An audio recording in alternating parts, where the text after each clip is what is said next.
안녕하세요, 여러분. 클라라입니다. 내가 뭔가를 주체적으로 하다 라는 표현과는 반대로 타인 또는 다른 것에 의해 땡땡 되어지다 라는 표현을 저희가 수동태라고 하는데요. 오늘은 그 수동태에 대해서 배워보도록 하겠습니다. 일단 기본적으로 수동태의 형태, 즉 틀은요. be, pp, by입니다. 그럼 이 틀이 구체적으로 어떻게 사용되는지는 예문을 통해서 더 자세히 알아볼게요. 첫 번째, She will revise the manual. 평범한 능동태 문장입니다. 그런데 여기서 the manual을 강조해주고 싶다. 그래서 매뉴얼을 주인공화, 즉 주어로 바꾸어 문장을 만들고 싶다. 그럴 때 저희는 수동태를 이용할 수가 있죠. 자, 그러면 목적어였던 the manual이 주어가 되면서 동사는 이제 더 이상 능동이 아니라 수동화 되어야 하는데요. 자, BPP, by의 형태로 바꿔볼까요? be revised by. 보이시죠? 자, 그런데 이때 중요한 것. 절대 시제는 건드리지 말자. 자, 그래서 미래를 나타내는 will이 그대로 내려옵니다. will be revised가 되는 것이죠. 자, 그 다음에 뒤쪽에 전치사 by가 붙고 그리고 주어였던 she가 by 뒤쪽으로 이렇게 이동하게 되는 거죠. 자, 그래서 수동태 문장이 만들어졌습니다. 자, 이해가 잘 안 되시는 분들을 위해서 제가 예문을 하나 더 마련했는데요. 자, 바로 밑에 보시면 예문이 이렇게 하나가 있죠. 자, 일단은 주어, 동사, 목적어를 먼저 파악을 해야겠죠. 주어는 the maintenance staff고요. 그 다음에 동사는 inspected. 목적어는 the assembly line이 되겠습니다. 자, 목적어였던 the assembly line이 주어로 오면서 자, 이때 동사의 형태가 중요한데요. 자, 동사 is inspected가 아니라 was inspected입니다. 왜냐하면 inspected 다시 한번 말씀드리지만 저희는 태를 바꾸는 것이지 시제를 바꾸는 것이 아니기 때문에 원래 과거 시제였던 것을 그대로 살려주셔야 된다는 거죠. 그래서 was inspected가 되고요. 그 다음에 by 붙여주시고 마지막 마무리로 원래 주어였던 the maintenance staff 붙여주시면 수동태 문장이 완성이 되었습니다.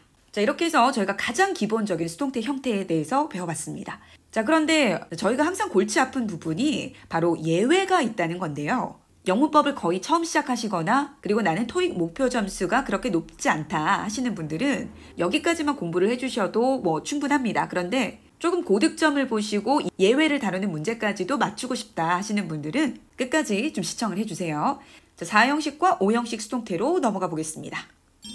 자, 4형식입니다. 이 문장을 수동태로 만들려고 하는데요. 아까 3형식 수동태에서 살펴봤듯이 수동태를 만들 때 원래 목적어였던 것이 주어가 되는 것을 확인했었죠.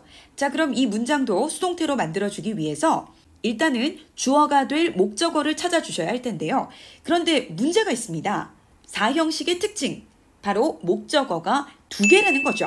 그래서 결론적으로 이 4형식 문장은 2가지 버전의 수동태 문장으로 바꾸실 수 있게 됩니다. 2가지 버전으로 한번 바꿔볼까요? 자, 일단은 간접 목적어 client부터 끌어와서 문장을 만들어 볼게요. 자, client, 다음에 동사인 gives를 바꿔주셔야겠죠. 자, 그러면 are given이 됩니다. gives가 현재 시제이고 또 앞에 있는 주어가 client, 즉 복수이기 때문에 are로 바꿔준 것이죠. 자, 그러면 저희가 수동태를 만드는 데에 client를 썼고요. 그 다음에 gives도 쓴 상태입니다. 그럼 2개가 남죠. M&D consulting과 그 다음에 요거랑 그 다음에 expert advice 요 2개가 남는데요. 자, 여러분 지금 상태에서는 어떤 단어를 먼저 가져와야 될까요? 정답은 바로 expert advice입니다. 자, 왜냐면 M&D consulting은 원래 주어였던 단어이기 때문에 자, 수동태 만들어줄 때 원래 주어였던 단어는 어디로 가나요? by 뒤로 가죠. 예, 그래서 M&D 컨설팅은 무조건 by 뒤에 행위자로 들어가야 되는 단어이기 때문에 일단은 떼어놓고 생각을 해야 된다는 거죠. 자, 이렇게 해서 간접 목적어가 주어가 된 수동태 문장 한번 만들어 봤고요. 그러면 두 번째, 직접 목적어, 즉 expert advice가 주인공이 되는 문장을 또 한번 만들어 보겠습니다. 자, expert advice 주어 자리에 왔고요. 자, 이제는 동사를 신경을 써주셔야 되는데요. 자, 동사는 is given이 되겠습니다. advice는 단수기 때문에 이번에는 are가 아니라 is로 맞춰주셔야 되고요. 그 다음에 현재기 때문에 is given으로 가셔야 되는 거죠. 자, 그러면 여기서 다음에 또 어떤 단어를 넣어줘야 되는가가 문제가 되는 것인데 자 일단은 expert advice 빼고 그 다음에 또 gives 빼고 이 두 개 중에서 또 생각을 해봐야겠죠. 자 이제는 우리가 M&D 컨설팅을 가져와야 될까요? client를 가져와야 될까요? 정답은 역시나 client입니다. 왜냐하면 아까도 말씀드렸듯이 M&D 컨설팅 즉 원래 주어였던 존재는 어디로 간다? 항상 어떻게? by 뒤쪽으로 빠진다 라고 말씀을 드렸죠. 자 그래서 순서에 맞게 문장을 한번 완성시켜 봤습니다.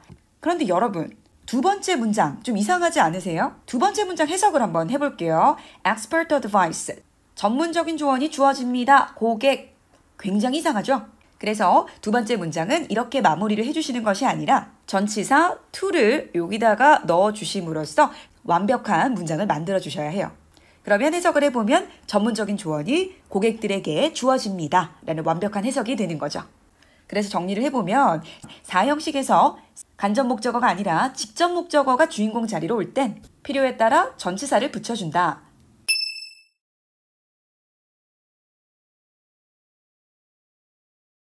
다음은 5형식 수동태입니다.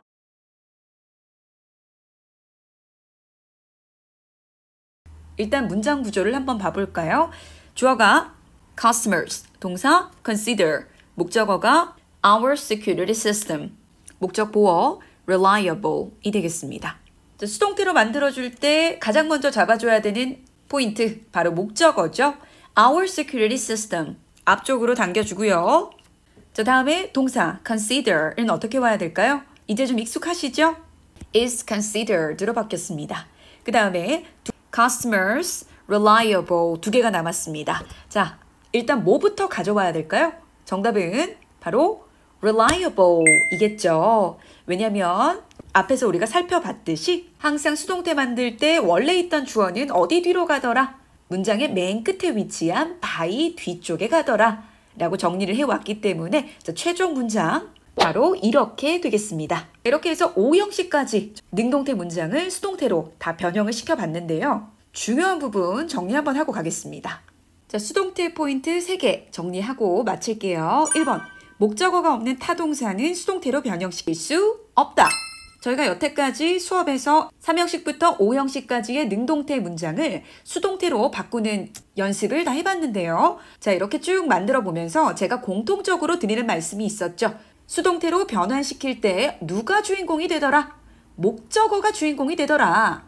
그렇기 때문에 1형식과 2형식, 즉 목적어를 취하지 않는 자동사의 경우에는 주인공으로 끌고 올 수 있는 목적어가 없기 때문에 수동태로 변형시키는 것이 불가능하겠죠. 그리고 두 번째, BPP 뒤에 문장이 끝나지 않는 경우도 있다. 자, 3번, 모든 수동태 문장에서 BPP 뒤 무조건 by가 오는 것은 아니다 라고 되어 있는데 저희 교재의 다음 페이지에 보시면 제가 시험에 많이 나오는 패턴들을 이미 다 정리를 해뒀습니다. 그래서 여기 있는 것만 다 가져가셔도 웬만한 예외는 다 알아간다고 보시면 되겠습니다. 자, 여기까지 이렇게 해서 저희가 수동태 오늘 살펴봤었는데요. 질문 있으신 분들은 댓글에 달아주시거나 아니면 인스타로 DM 주시면 답변 드리도록 하겠습니다. 여러분 오늘 정말 수고하셨고요. 다음번엔 관계대명사 영상으로 또 찾아뵙도록 하겠습니다. 수고하셨습니다.